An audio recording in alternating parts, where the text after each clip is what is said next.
तो हाय बच्चों, मैं आज आपके लिए लेके आया हूँ साइंस का एक अमेजिंग सा लेक्चर, जिसके अंदर हम आज डिस्कस करेंगे measure motion and measurement of distance के बारे में। तो आज हमको इस लेक्चर के अंदर जो कवर करने हैं वो टॉपिक कौन कौन से हैं जो मैंने यहाँ पे लिख के रखे हैं। तो सबसे पहली चीज हमको मेजरमेंट देखना है, लेंथ देखनी है, स्टैंडर्डाइजेशन ऑफ यूनिट देखनी है, ancient unit, standard unit, inter conversion of unit, correct measurement of length, measurement of curved line. तो सबसे पहली चीज क्या होती है, मेजरमेंट देखते हैं। MEAC, measurement. मेजरमेंट हम इसके अंदर सबसे पहले क्या करेंगे, कवर करेंगे। अब मेजरमेंट क्या होती है ये चीज आपको क्लियर होनी चाहिए। तो comparison,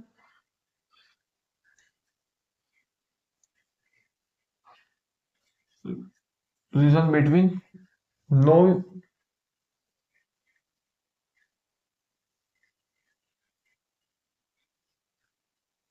unknown quantity and known quantity. मतलब अननोन क्वांटिटी और नॉन क्वांटिटी के बीच का जो कंपैरिजन होता है on the base of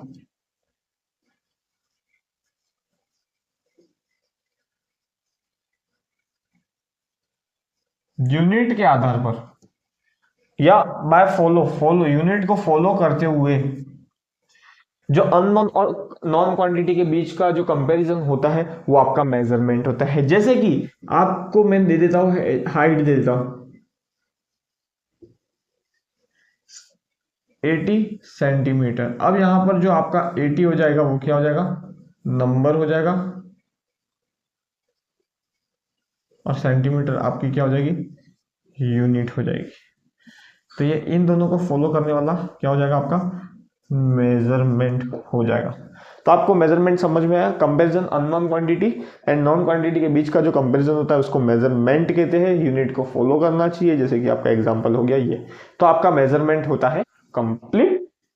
then next हम लेके चलते हैं आपको किसकी ओर। आपका टाइम ज्यादा नहीं लेंगे, पेन और कॉपी लेके बैठो बच्चों, आराम से उतारो इस चीज को, आपको याद हो जानी चाहिए क्लास के अंदर। कंसेप्चुअल चैप्टर है ये, ज्यादा थ्योरेटिकल, आपके थ्योरेटिकल नोट्स इसमें ज्यादा नहीं बनेंगे, ये कंसेप्ट है, इसके अंदर आपको समझने की जरूरत आएगी इसमें, understanding basics. Then length आती है। भाई लेंथ का क्या काम होता है, length is used to measure the distance between two point. Length is used to measure the distance between two points. दो पॉइंट्स होंगे, उनके बीच की दूरी को मापना ही तो लेंथ के थ्रू होता है। लेंथ क्या दर्शाता है, दो पॉइंट के बीच की डिस्टेंस को। अब लेंथ किससे मेजर करेंगे, टैप, या फिर हाँ मेजरिंग टैप आती है आपकी, मेजरिंग टैप होगी, या फिर आपका क्या हो गया, लेंथ मेजर करने के लिए आपका थ्रेड हो गया, थ्रेड से भी की जाती है। आगे पढ़ेंगे थ्रेड का इस्तेमाल कहाँ पे होगा। थ्रेड के अलावा आपका क्या हो गया, लेंथ मेजर, स्केल, स्केल के थ्रू भी आप क्या कर पाओगे, लेंथ को इजीली मेजर कर पाओगे। देन अब हम नेक्स्ट टॉपिक पे चलते हैं। लेंथ क्या, दो पॉइंट के बीच की दूरी को मेजर करने में हेल्प करती है, मतलब बताती है कि दो पॉइंट के बीच की दूरी कितनी है, लेंथ के थ्रू हमको पता चलता है। अब नेक्स्ट हमारा जो है, हमको देखना है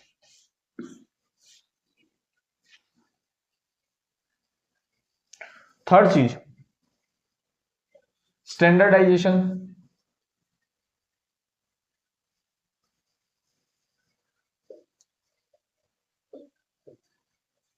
ऑफ यूनिट। क्या होती है स्टैंडर्डाइजेशन यूनिट, स्टैंडर्ड यूनिट के बारे में पढ़ना है इसके अंदर, लेकिन सबसे पहली चीज इसके अंदर हमको देखनी है एंशिएंट,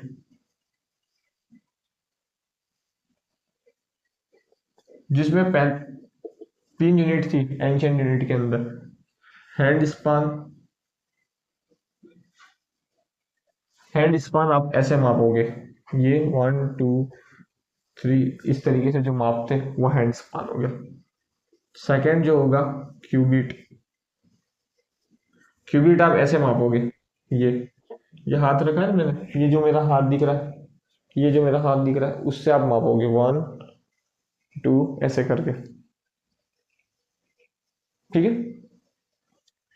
देन थर्ड चीज आपको जो दिखेगी इसके अंदर, फुट। ये 3 तरीके जो थे वो एंशियंट, मतलब एंशियंट मतलब पुराने जमाने में जो हमारे दादा परदादा होते थे ना, उस टाइम में जो मापा जाता था वो आपके फुट के हिसाब से मापा जाता था, क्यूबिट के हिसाब से मापा जाता था, और किसके हिसाब से, हैंड स्पान के हिसाब से मापा जाता था। आज भी कहीं कहीं इनका इस्तेमाल हो रहे हैं। देन सेकेंड हमको देखना स्टैंडर्ड यूनिट। स्टैंडर्ड यूनिट में फर्स्ट ऑफ ऑल किसकी, लेंथ की। स्टैंडर्ड यूनिट क्या है, मीटर।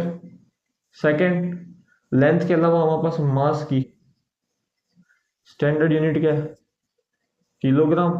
और थर्ड हमारे पास मास यानी वजन, वेट हो गया। हाँ, थर्ड हमारा टाइम की स्टैंडर्ड यूनिट क्या होगी, सेकंड होगी। मीटर, किलोग्राम एंड सेकंड, ये तीनों किसकी स्टैंडर्ड यूनिट है, लेंथ, मास और टाइम की। तो आपका क्या हो गया, स्टैंडर्डाइजेशन ऑफ यूनिट भी कंप्लीट हो गया। यहाँ पर ये कंप्लीट नहीं होता है, अब इन दोनों के बीच का डिफरेंस, भाई दोनों को कंपैरिजन भी तो करना पड़ेगा कि कौन सा बेस्ट है और कौन सा नॉट एक्सेप्टेबल है। तो ये चीजों को हम क्या करते हैं, कंपैरिजन करते हैं इन चीजों का अब इस टॉपिक के अंदर।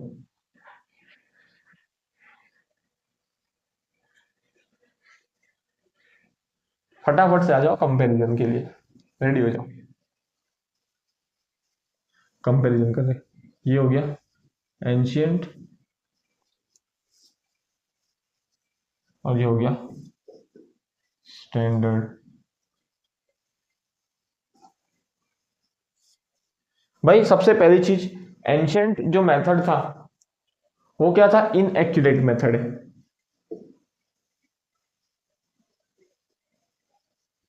भाई ये एक्यूरेट मैपिंग नहीं करता, मतलब मापता नहीं, मेजरमेंट नहीं करता है। और जो स्टैंडर्ड आपका निकला वो एक्यूरेट निकला। सेकेंड चीज, इसको ग्लोबल लेवल पर एक्सेप्ट नहीं किया गया, नॉट एक्सेप्टेड एट, या फिर मैं लिख देता हूँ ग्लोबली,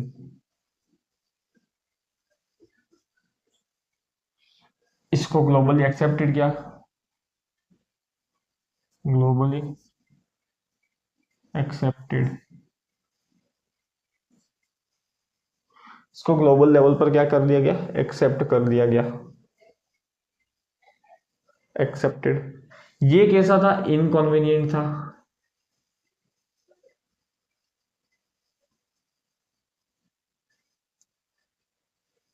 मतलब कुछ भी ठीक है यूं, मतलब इनकॉन्वीनियंट का अर्थ क्या होता है, एकदम परफेक्ट, परफेक्टनेस नहीं थी इसके अंदर, लेकिन ये कॉन्वीनियंट था भाई, साफ सुथरा भाई, सीधा, सीधा हिसाब, सीधी मुंह सीधी बात वाला मामला है।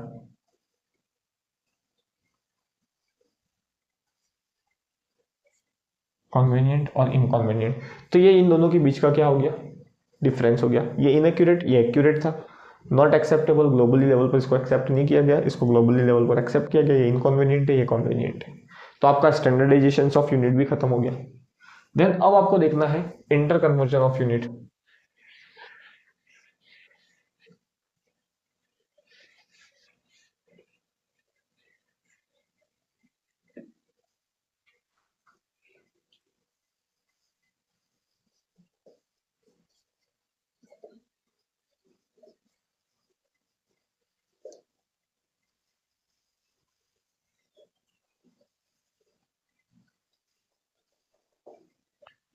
अब इंटर कन्वर्जन का अर्थ कि भाई चेंज करना, भाई यूनिट्स को चेंज करना। तो इसको हम किस तरीके से समझ सकते हैं, यूनिट को चेंज करना, स्टेयर्स के थ्रू।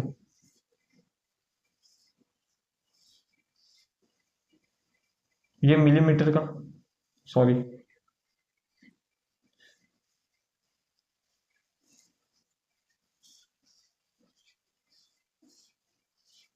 स्टेप्स है। ये आपका mm, ये cm, ये आ गया आपका m मीटर, ये kilometre. m cm m km। भाई mm से cm में जाना होगा, मल्टी 10 पाना होगा। cm से m जाना होगा, मल्टी 100 करना होगा। और m से km जाना होगा तो मल्टी 1000 करना होगा। ठीक है, इधर से इधर mm से cm में बदलोगे तो मल्टी 10 करना पड़ेगा, cm से m में बदलोगे तो मल्टी 100 करना पड़ेगा, मीटर से किलोमीटर में बदलोगे तो मल्टी 1000 करना पड़ेगा। इसी का ही रिवर्स, किलोमीटर से m में जाओगे डिवाइड बाय 1000 करना पड़ेगा, मीटर से सेंटीमीटर में जाओगे डिवाइड बाय 100 करना पड़ेगा, और सेंटीमीटर से mm में जाओगे तो डिवाइड बाय 10 करना पड़ेगा। तो कैसे चढ़ाई है, मल्टी 10 मल्टी 100 मल्टी 1000, फिर उतरते समय डिवाइड 1000 डिवाइड 100 डिवाइड 10। इस तरीके की कुछ सारणी बनेगी इंटर कन्वर्जन की। समझ में आया इंटर कन्वर्जन ऑफ यूनिट?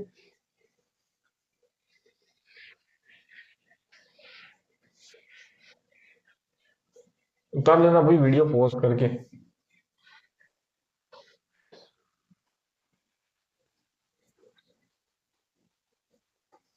5वां topic, correct measurement of land.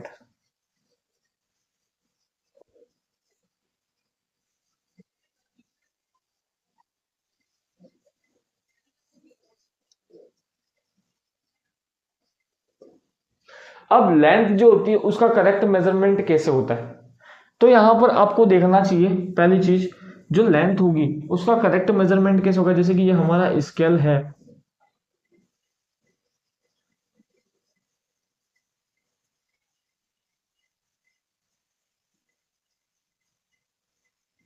अब मान लो इससे आप ऑब्जेक्ट ये सटा के रखोगे तो आपका मेजरमेंट कैसा आएगा, करेक्ट आएगा। इस पोजीशन में, पोजीशन ए है। जब आप आपका स्केल से ये जो ऑब्जेक्ट है सटा के रखोगे तो आपका लेंथ क्या आएगा, परफेक्ट आएगा ये। लेकिन सेकेंड केस में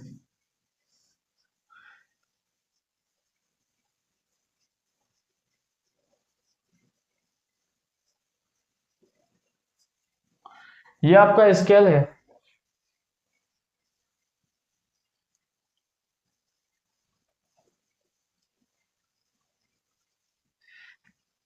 अब क्या लेंथ परफेक्ट आएगी, इस तरीके का ऑब्जेक्ट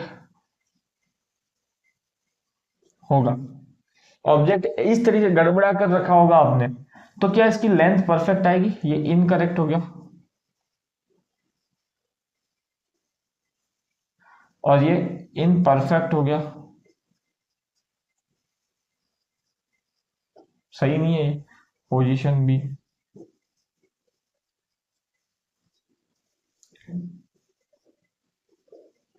पोजीशन बी होगी। देन तीसरी चीज, आपकी जो ये मेजरिंग स्केल है,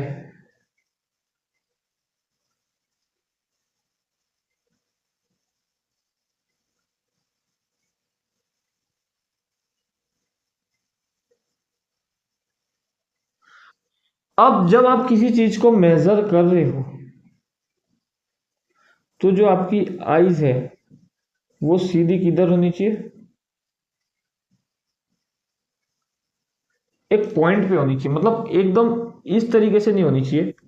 आईज जो होनी चाहिए वो ऐसे होनी चाहिए।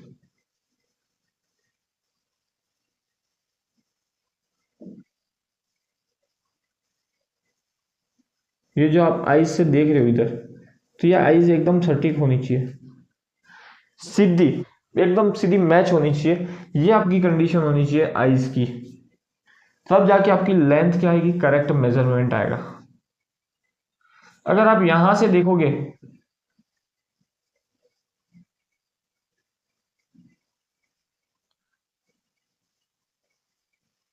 तो ये क्या करेक्ट आएगा? कभी नहीं आएगा। तो करेक्ट किस पोजीशन में आएगा? इस पोजीशन में आएगा। तो ये करेक्ट मेजरमेंट ऑफ लेंथ का तरीका हो गया कि इस तरीके से आप करेक्ट मेजरमेंट कर सकते हो। देन नेक्स्ट लास्ट हमको पढ़ना है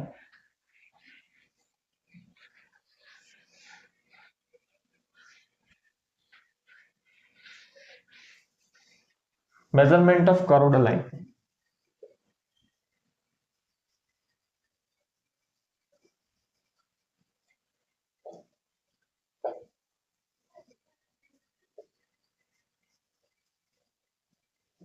जो आपकी कर्व्ड लाइन होती है ये होगी आपकी कैसी?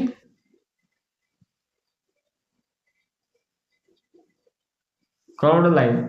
इस कर्व्ड लाइन का जो मेजरमेंट है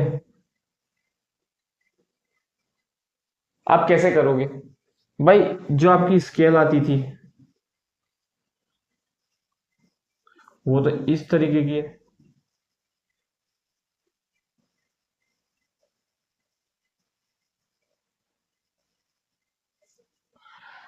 अब इस तरीके की स्केल से ऐसे टेढ़ी आगे टेढ़ी लाइन का मेजरमेंट किया जा सकता है क्या?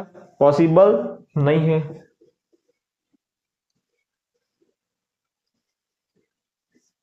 पर यहां पर हम किसकी हेल्प लेंगे? कैटलिस्ट। हाँ बेटा, जो कैटलिस्ट होता है ना वो रिएक्शन की रेट को बढ़ा देता है, पॉसिबल कर देता है, हाई लेवल पर पहुंचा देता है। तो यहाँ हमारे कैटलिस्ट का काम कौन करेगी? थ्रेड करेगी। ये भाई थ्रेड इसके थ्रू ऐसे आएगी और यहाँ पर आके ये ऐसे हो जाएगी। कौन करेगा? धागा। भाई थ्रेड कैसी होती है? थ्रेड कर्व्ड भी हो जाती है, थ्रेड कर्व्ड भी हो जाती है और स्ट्रेट भी हो जाती है। जब इसको मेजर करो, देखो धागे को लो, करोड़ बिछा दो, किसी करोड़ पाथ का आपको क्या करना है? करोड़ ऑब्जेक्ट का आपको मेजरमेंट लेना है तो उसके थ्रू धागा का माप ले लो, करोड़ सरफेस के थ्रू। देन उस धागे को स्ट्रेट करके इससे माप लो सीधा। ये करोड़ बिछा दिया, ऐसे करोड़ बिछा दिया, धागा तो कहीं से भी मुड़ सकता है, कैसे भी, स्केल थोड़ी मुड़ सकता है। तो करोड़ बिछा दिया तो धागे को टाइट खींचो और टाइट खींच के माप ले लो यहाँ पर। तो ये हो गया आपका करोड़ सरफेस का माप पॉसिबल थ्रू